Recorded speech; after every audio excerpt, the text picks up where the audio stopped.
I visit my dead mother every night. My mother died 10 years ago. Not a day has gone by where I don't think about her, how much I miss her, or a funny thing I would have shared with her if she were alive. All those hysterical questions that came up, like if you had a genie, what would you wish for? Or who would you choose to have dinner with, living or dead? I answered the same way, my mom. And then one day, those questions became reality. I read some unbanned legend online. It was stupid, but I was ungettable, 24 years old, coming off a breakup and immediately a little drunk. So on, a little lonely. Friday night, I found this post on a dusty old message board.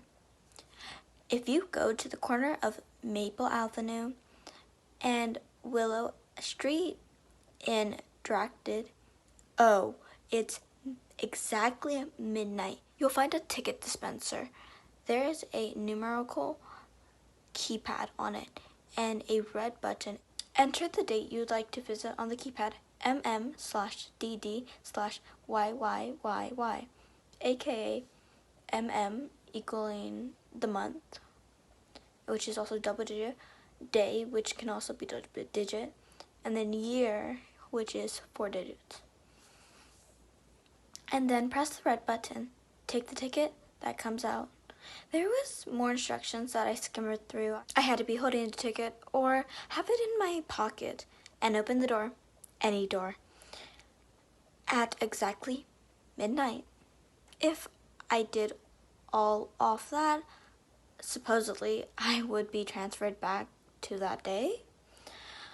I didn't exactly expect it to work, but the next day, when I was sober, I drove to the corner at exactly midnight, and there gleamed under the streetlight an old ticket dispenser.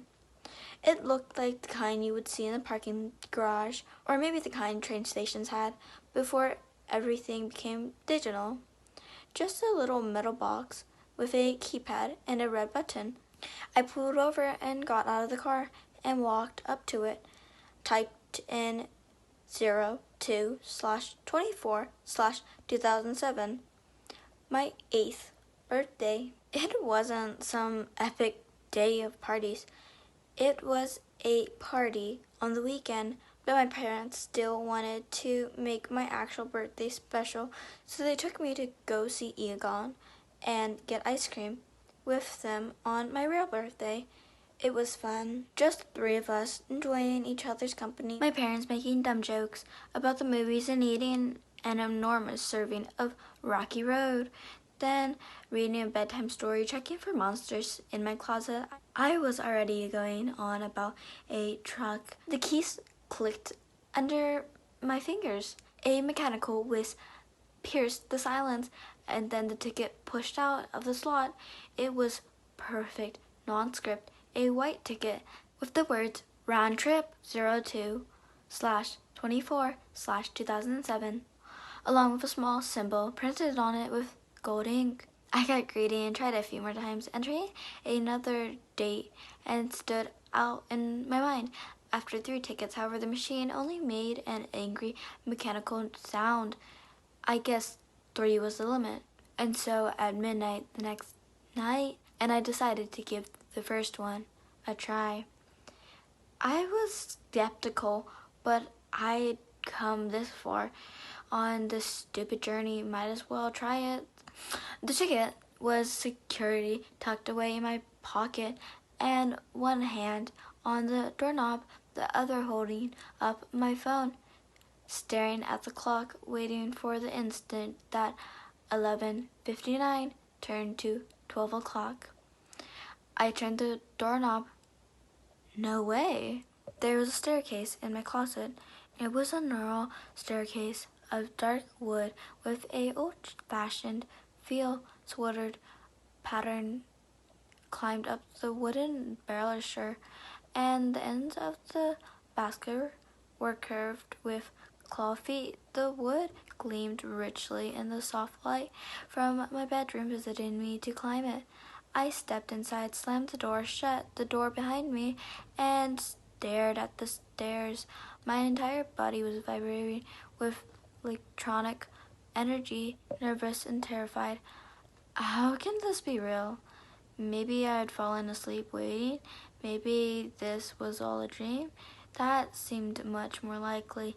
The staircase creaked under my feet. I looked around at the walls, but they were completely nondescript. White walls. I looked up, couldn't see my closet anymore. I looked up and saw the glimmer of a door. I hurried my pace. My hand fell off the doorknob. I took a deep breath and pushed. It was my room, my childhood room. The unicorn poster on the wall, the doorhouse in the corner, the bin of dinosaur toys by the bed, and the bed. It was empty. I looked down at myself, and I realized I was a child. I ran out of the closet and into the hallway, my little feet pattering on the wooden floor, and peered into my parents' bedroom. I saw them sleeping, both of them. My mom. She turned away from the door, her curly hair in a tangled mess behind her. My heart swelled. I didn't even blink. I waited until I heard their footsteps in the hallway. Then I bounced out of the room. "Mom!" I screamed. "Gina," Mom said with a smile.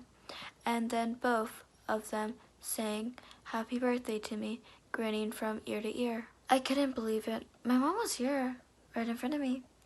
And I had the entire day to spend with her. It was the perfect day.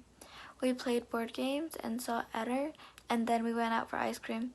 That night, they tucked me in, and my mom read me my favorite dinosaur book. I was in heaven. I almost drifted off in bed, but then I remembered the message broadcast had made it clear that each visit was only supposed to be 24 hours. It didn't specify what would happen if you stayed longer than that, but I didn't want to find out. So at midnight, I opened the door to my closet, and among the stuffed animals and princess costumes, the staircase led down into the darkness. The next day sucked. It was like all the color had been sucked out of my world.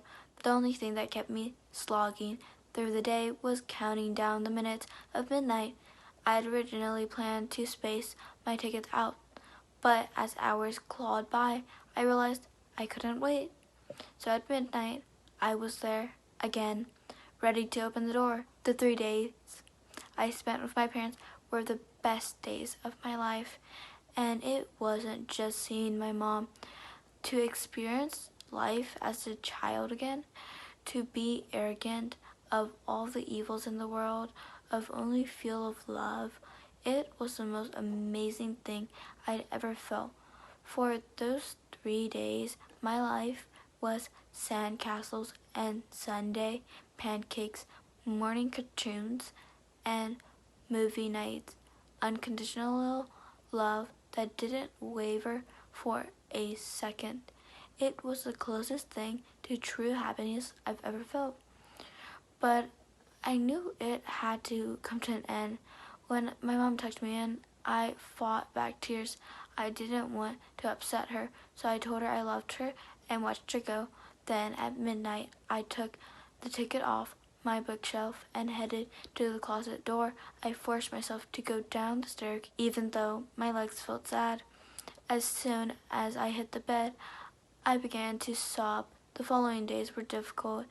All I could think about was my mother, spending time with her, and clawing sense to back of my brain like a hunger. I need to go back. I still wasn't convinced the whole thing wasn't a dream. The more days that were in between me and the visits, the foggier my memory of them got. It felt like I was remembering a dream, a little hole here and there that I couldn't exactly recall, little details that felt jawed weird, like dream logic, and the memories always felt like slightly out of my grasp, like they took extra effort to recall. That didn't change my mind though. The tickets could be covered in a hallucinated power for all I cared. I need to go back. Needed to. But when I drove to the corner of Maple and Willow at midnight, the ticket stand wasn't there. I drove by the next night and the next and the next. It was gone. My coworkers and friends noticed my change of attitude. I was often late to work because I had been up so late that night before driving out to see the ticket dispenser. I seemed depressed, I seemed down, and I rarely smiled anymore. Weeks went by, and I grew more and more resentful. I made a huge mistake. Why didn't I just stay there? I could have stayed there forever. Screw the message board said about 24 hours or whatever. Why didn't I try to bring my mom through the door? Would that save her though? Would she get cancer at the same age if she followed me? Would I be depriving child me of a mother, or would she exist in both timelines? Why did I listen to those stupid rules? I was so happy to get anything, a moment and a crumb. 3 days felt like a fortune. Now it felt like nothing. And then I did something stupid. I still had the tickets. After each trip, the golden emblem had turned black. But if I painted it gold again, I called in sick to work. Then I went to the art store, picked up some gold paint, and carefully painted over the symbol. Then I waited, my stomach twisted, and knots in my stomach ticked. Towards midnight, I glanced at my phone. 11:55. I got up, my legs shaking, and placed the tickets in my hand pocket. When I wrapped my fingers around the closet handle, 11:58, 11:59, go! I yanked the door open. I couldn't believe it. My heart leaped. The staircase was there. I raced up the steps. I felt like I was flying.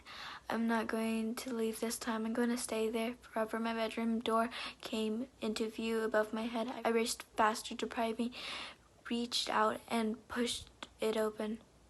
I froze. The bed wasn't empty. There was me. Me as a child, sleeping in it. The blood drained from my face, so that was it then. I couldn't go back. I mean, I could stay here as an adult, but I couldn't go back to being me. I stared at me sleeping and panged in sorrow, hitting me. That's it. It's over. I can't go back. But there was another option, the totally insane one. I could bring my mom back with me. What would happen here, though? Would Mom go missing? Would I not have a mother for the rest of my childhood? I don't care. I need to save her. I need to bring her back with me. I started crossing the carpet floor, trying to stay as quiet as possible. I had no idea how I'd get my mom back through the door, but I'd do it somehow, and then we'd be together. She died when I was 14, which meant she had 6 more years to live. 6 years. Maybe she'd come to my wedding. Maybe she'd meet her first grandchild. Not just that, maybe I could get her more advanced medical care. Cancer treatment is always changing all the time. Maybe she'd live 10 years or more in my timeline. I need to bring her back, but I caught my reflection in the window. My body went numb, my face, everything in the wrong place. My eyes were skewed away from each other.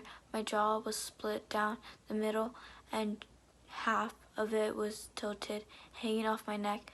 Thick jawed lines sliced across my body. The pieces all shifted and slid away from each other, but there wasn't blood. It wasn't gruesome. I looked corpsed, glitched. I couldn't help it.